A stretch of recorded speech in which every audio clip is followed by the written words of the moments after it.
Saat ini kebutuhan darah di Rumah Sakit Abdul Muluk berjumlah 2.500 sampai 3.000 kantong per bulan yang meliputi PRC, trombosit, dan plasma darah. Plasma darah ini terdiri dari antihemofili faktor dan fresh frozen plasma.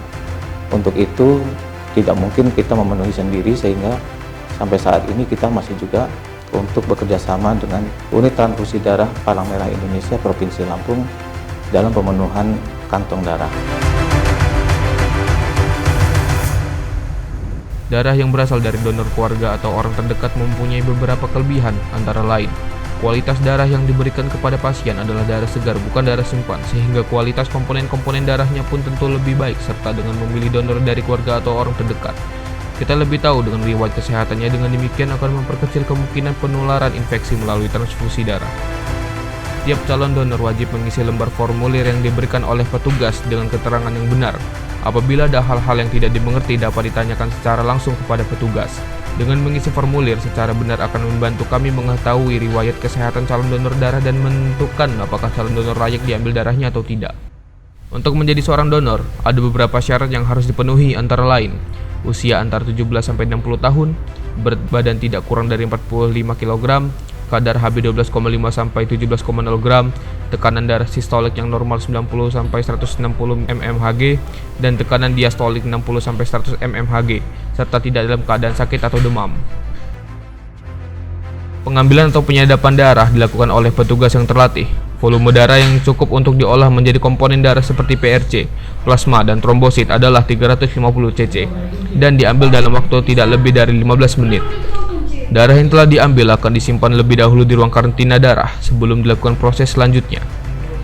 Darah yang telah disimpan di ruang karantina kemudian diberikan ke ruang uji penyaring infeksi menular untuk dilakukan screening 4 penyakit infeksi, yaitu HIV/AIDS, hepatitis B, hepatitis C, dan sifilis.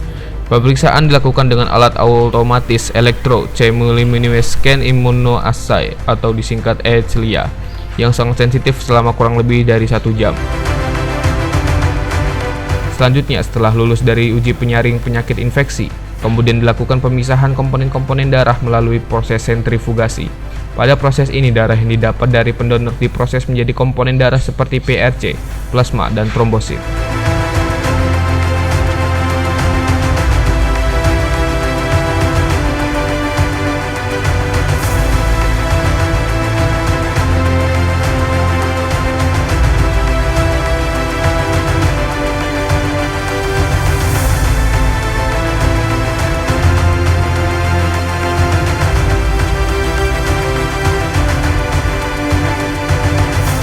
Setelah dilakukan pemisahan, masing-masing komponen darah disimpan pada tempat penyimpanannya. PRC disimpan pada suhu 2-6 derajat Celcius dengan masa simpan 30 hari. Trombosit disimpan pada suhu 20-24 derajat Celcius dengan masa simpan 5 hari. FFP dan AHV disimpan pada suhu min 18 derajat Celcius sampai min 30 derajat Celcius dengan masa simpan 1 tahun. Komponen-komponen darah yang disimpan ini adalah komponen yang siap pakai. Apabila ada yang membutuhkan, maka dilakukan terlebih dahulu uji kecocokan golongan darah cross-match antara darah donor dan darah pasien sebelum diberikan kepada pasien. Uji kecocokan dilakukan dengan alat otomatis yang memiliki kecepatan hasil pemeriksaan yang tinggi. Setelah lulus uji kecocokan, darah didistribusikan kepada pasien dengan sistem tertutup.